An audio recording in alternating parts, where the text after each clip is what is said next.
everyone, I am Tacit, and today I'm going to be going over the Gems of War event objectives for the Proudest Punch event, in which the Second Claw Anhur is added to the game. So let's get into that. This troop ends up coming in with a lot of red and yellow arcanes if you need to stock up on them, as it's an epic. It's only 200 glory each, so great time to go get a bunch of them.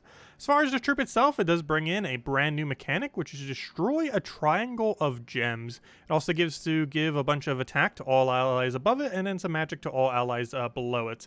Overall, the secondary effect of this isn't really that good. However, the destroy a triangle of gems definitely has potential going forward, especially if they eventually give it to a legendary or mythic. It reminds me a lot of what Peasant can currently do with a single 3 destroy in that little small line. It can kind of end up doing relatively similar as far as the kind of weird setups that it can end up doing. It actually ends up doing the exact same amount of gems as a 3x3 explode. However, a 3x3 explode is explode, so you only get 50% the mana, whereas destroy a triangle of gems is destroy. So even though this technically gets the same amount of gems off the board, it gets 100% of the mana rather than 50%, so it definitely has its usefulness. A little bit weird as far as using it. Overall, this troop itself is pretty much never going to be used, but let's go show the triangle mechanic real quick, as it actually does have potential going forward. It's just this specific troop uses it pretty horribly, but just wait till we get a good legend or mythic for it, and it might actually be usable. Could find its way into some various teams. So basically what this will do is wherever we target, it will destroy 3. Then it will do 5 below it, and then actually, I should have lowered down the speed. Might be a little bit harder to see here, but basically, can't even find a good location to do this. Doesn't look like we have anything too good to do it on location-wise, so we'll pretty much just do it wherever. So we'll do it right here. So it'll end up doing the 1 above, the 2 adjacent, and then the 5 below. So if I target right here, it'll destroy that, and then that. And as you can see, boom, it does exactly that. And that's what it does. It's basically the 3x3 simply divided, where it does 1 above, the standard 3 where you're targeting, and then 5 below. So it basically takes the 2 that you were about to do on the top area and moves it to the bottom row below. And that's essentially all it does. Overall, definitely has some potential. Going to be really mind-boggling to try to use it correctly, though, and probably not worth the time unless it gets added to a really good troop. It definitely seems like that mechanic could be good for something on Guild Wars, since it doesn't generally matter how long you take when you're doing something like Guild Wars. But as far as normal battles, you're pretty much, even if it gets put on a good troop, it's very rarely going to be used, just for the amount of time that's going to take to figure out where on earth to put it properly onto the board, as it is a bit more complicated to use compared to like a standard 3x3 explode and other similar board control options. Anyways, aside from that, we got 10% to all Pride lands this week and 10% to all Rashkas, which will be very useful for the Ward Lore event as well as the Thursday class event. Also, if you want to use this useless troop or mess around with him, he does give you a little bit extra gold in PvP and Explore. The most noteworthy one there, of course, being to utilize it for Explore in order to farm a little bit more gold if you so choose. If you want to put it with some kind of triple Rowain team and something like that, or, you know, we're using a quick kill Rowain and just having it on your team in order to generate a little bit more gold instead of like class XP or something, though generally the class XP is better to go for. As far as the event key drop table, overall, probably a week worth skipping. Nothing really too interesting as far as the kingdom, of course. It is the where'd it go? The Pride lands. Where you be? There you be. Okay, so as far as the troops that we have available this week, nothing really too interesting. Everything that you see here is actually available because it doesn't have a faction yet, if I'm not mistaken. So every single thing you see here does seem to be within the drop table. Overall, nothing really too good. Ubistet used to be much better, but it's kind of average in the current state of the game. Umanef definitely has some potential, but once you get Zugoff and other similar options, you generally don't end up needing it. It's kind of like a Zugoff alternative that isn't as good, is basically what she ends up doing overall. But nothing really too useful to bother getting upgraded, and is a great week just to ignore event keys and just completely skip on it. Anyways, as far as other things that I got going on this week, we have quite a few. Of course, we got Guild Wars going on, so don't forget to go set all of your defend teams for the corresponding colors and making sure that they are all completely unique, so that you end up getting the full bonus and have your pure color teams ready to go for offensive. And of course, we'll be doing this every single night at 8 p.m. Eastern Standard Time throughout the week, as we do every single week. But anyways, don't forget about Guild Wars. But aside from that, as far as the main event that we got going on, we got, of course, the Ward event. We have a little bit of extra spell damage increase. Unfortunately, no extra skulls. We're going to be up against a bunch of dragon enemies. It's really easy as far as order. All you have to do is go from highest rarity to lowest rarity. So you simply do the mythics first, then legendaries, then epics, then the ultra rares. So really straightforward Ward lore event for once. And as far as the restriction, it is Rashka, which means you do have access to every weapon in the game, since Rashka restriction does not restrict the weapons at all. So you do have access to all the really good things like Black Manacles, any of the other really big AoE weapons, any of the mana accumulating weapons, absolutely everything. So whatever you want to use, you will be able to use for the event as far as weapons are concerned, and you can kind of shape your teams around your weapon entirely if you want to, since it is spell increase, and there's some pretty hefty spell damaging weapons out there between Black Manacles, Dawnbringer, Duskbringer, and other similar options that exist. So overall, it should be a pretty straightforward event week, since it's just rarity order, and we have access to every weapon in the game, which obviously makes it quite a bit easier than it normally would be whenever it does like a kingdom restriction or a color restriction on the weapon, which is not present this time around. Anyways, as far as stuff that we got going on throughout the week, quite a few. This Tuesday we have Primal Rift, also one that can technically be done without potions, so I do feel like it was a lot easier with potions. Has a weird mechanic where you basically just use a summoner to try to get one of the troops that you normally wouldn't have, the Trent, and then you kind of just carry with the Trent the entire time. Pretty funny. Wednesday we end up having the Rashka pet. This is a brand new pet and will be very useful for both the Ward lore event that we have going on this week, as well as for the Thursday class event, which we'll have in time for the Thursday class event. Thursday class event is Sunspear. Sunspear, one of the better hero classes in the game, mostly used for two things. One is as Perpetual Red Storm, and the other thing is that it both gets to entangle and freeze at the start of battle. Pretty good hero class. Great, well-rounded one that also has triple damage burning, the best Red Storm in the game, and just a lot of things going for it. Overall, yeah, definitely good to get traded and leveled up a little bit. That is a Rashka Pride Land restriction.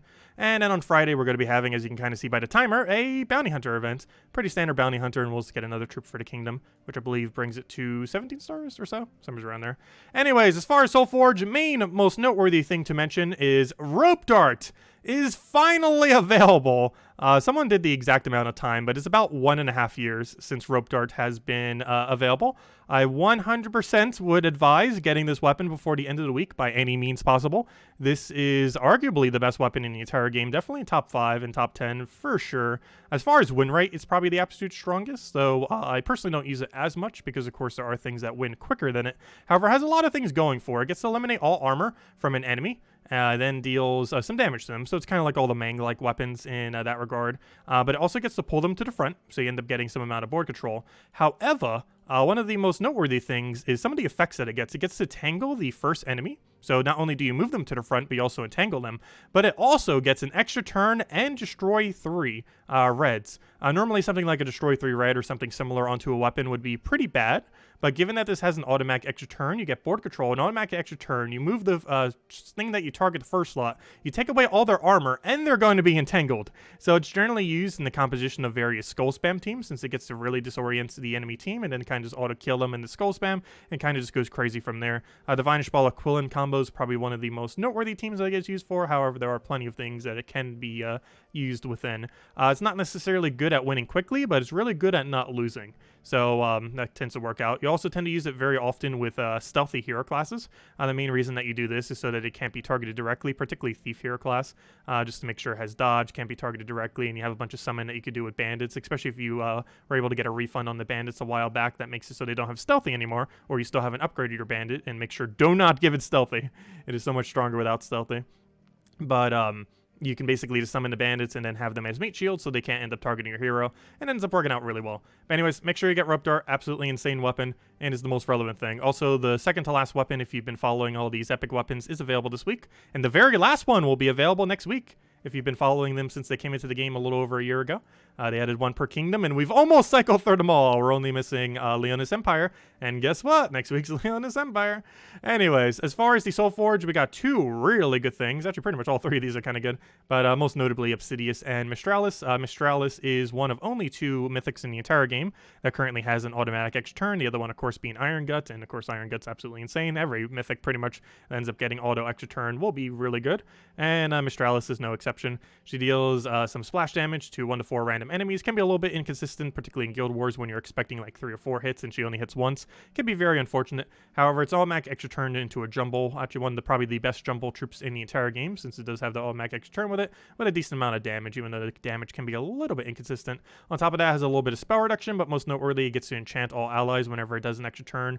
So if you take a 4 times, 5 times, or higher, it'll end up giving enchant to all of your allies. So you're basically generating 8 mana per turn, every single turn for pretty much forever, since you can constantly keep gaining the enchant on everything. This works not only really good with just accumulating mana, but also works really good if anything has a boost ratio based on enchant. There are a few of them in the game that aren't too bad to end up doing that, like that one eye weapon that ends up creating a bunch of green, I believe it is, based on how many enchants you have, and a few others like that do get boost ratio off of enchant, and any instances like that really good with Enchantress, or with the Mistralis enchant, because you end up getting the 4 times enchant pretty much instantly by simply taking a single extra turn. Gets a lot of value, and overall one of the better mythics in the entire game, and definitely worth considering. Main gimmick about Obsidius, of course, is he's the best stunner in the game. He stuns all enemies for a single extra turn.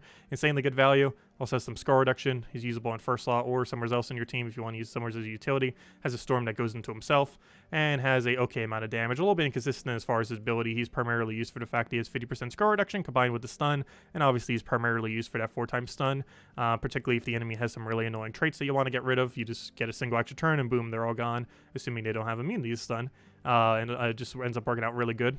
So definitely worth considering. Great utility troop, and pretty good for Guild Wars too, and kind of coincidental that it is a Guild War week this week. And while I do not advise crafting Quillin, Rope Dart is available, and the Divine Shpala Quillin combo is a thing, and Quillin is half of that combo pretty much. So I guess a third if you count the Rope Dart. But if you do want to get him for that purpose, he is in Soulforge. I wouldn't really advise wasting 800 diamonds for it. However, if he was the only thing that you were missing, like if you had Rope Darts, the Bunny, the Divine Shpala, and the only thing you were missing was Quillin, in that particular instance, it might be worth crafting. Otherwise, I'd probably skip on it. But if you are in that situation where the only thing needed from that team at this point is now the Quillin, now that you finally got the Rope Darts, then yeah, maybe worth considering, as it will help you to put the team together. Anyway, speaking of teams, let's go over all of the teams for the week and go from there. So, as far as teams for the World events, I believe I already kind of showed this one a little bit, but it basically just uses the Rashka Free Bloods in order to generate mana, and just kind of using a bunch of AoE damage. In this particular instance, I used Deathbringer. However, any of the other weapons like Dawnbringer, Dawnbringer, Black Manacle, stuff like that, all really good. Anything that hits all enemies simultaneously will be perfectly fine there. And Uberset's kind of just there for cleanup, definitely not required. And as we show with the lower team here, you could easily replace it with other stuff. So here we still use the 2 really low rarity Rashka Free Bloods for mana accumulation. We use a much cheaper, easy to obtain free weapon of Black Manacles, which still has good damage and even has Devour chance. And if it gets that, you pretty much auto win. And you get a little bit of damage off of this, and it does double if they are higher attack, which obviously later in the battles during the World event, they're generally going to be having higher attack than you. So you'll be able to get that. So it also has 75% mana start, so really easy to get his first cast off and kind of just go from there. And same kind of premise, it's a little bit slower, but still gets the job done. Anyways, as far as Primal Rift, you can just run a standard Rowain team the entire time. Just buff up your Rowain, go crazy, and it can run all the way from 20 to 500. Aside from that, as far as Pure Faction, we kind of already mentioned earlier, but you can just spam Alderfather. Do keep in mind you want to deliberately let your first Alderfather die. You can put pretty much any troop in first slot here. Doesn't really matter too much. This one just particularly shows for Alderfather, but you can put absolutely anything in your first slot, and or assuming it's a Pure Faction troop, one of the 4. But basically what you want to do is let your first Alderfather die. Then with your other Alderfathers, you want to try getting a Trent summon.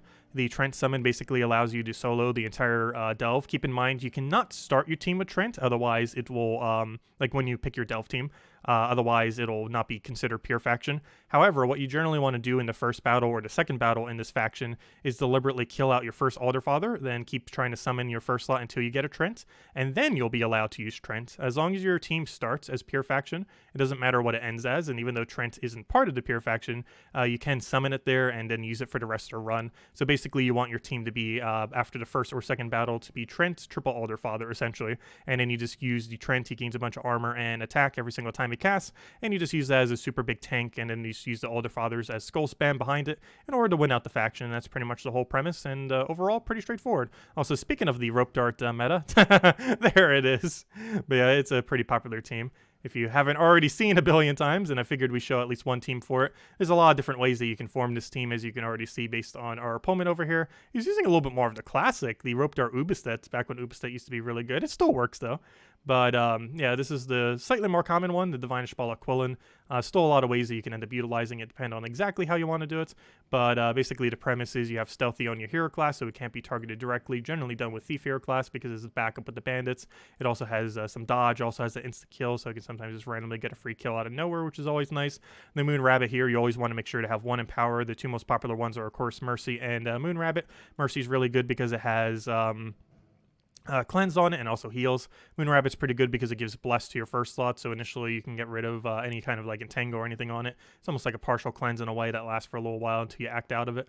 But overall, they both do pretty similar in that they both help keep your team alive, cleanse a little bit, and also give you obviously a bunch of mana, particularly the yellow, which you need. And then the Divine Ishbala Quillen just goes crazy. The Divine Ishbala feeds a bunch of yellow into itself. It also gets a bunch of skull spam. Generally, you actually want to cast the Quillen before the Divine Ishbala if you're doing this under player control. However, it's still worth putting the Divine Ishbala first just because it can loop into itself if it really has to. And yeah, and then you just go crazy after the Moon Rabbit, and then you just win. Gets a lot of skull spam. One really nice thing about this team, too, is it uses 0 mythics. It doesn't need any mythics at all. Generally, the hardest thing to obtain is the Rope Dart. However, the Rope Dart's available this week, so make sure to go get it. But yeah, it's a non-mythic team. Probably one of the strongest, if not the strongest non-mythic team. Definitely top 5. It's on the level of like Yagwe, Queen Titania kind of levels of no mythic teams that are ridiculously strong. So definitely highly advise building this if you have all the components to do so. And regardless, make sure to get Rope Dart before the end of this week because it is such an annoying weapon to get, or at least recently it has been. And anyways, as far as the Sunspear class, you can just run triple half main into Black Manacles. The only reason I have this guy here was to show the mechanic. Obviously, you wouldn't actually use him here though. Perfectly fine just to go into the half main and pretty much be good to go. He has 75% mana star as I mentioned earlier, so he gets mana really quickly and then he just kind of pokes them all whenever the Black Manacles doesn't end up finishing up the kills. Also, one pretty nice thing about this is if you get Devour off of Black Manacles, you can just half main 3 times and then just win the battle, and it's already good to go from there. But anyways, guys, I'll wrap it up for this video. If you still have any other questions, feel free to leave it in the comment section below. As I mentioned earlier, every single night we'll be doing our standard 8 p.m. Eastern Standard Time stream tonight. We'll be going over all the Chapter 9 tasks, as well as the new Mythic from the Season Pass. Also, I forget if I mentioned it, we're also getting a new Mythic this Friday, so 2 new Mythics this week, technically. And if you got the Standard Pass, you'll be able to get the other new Mythic the following week.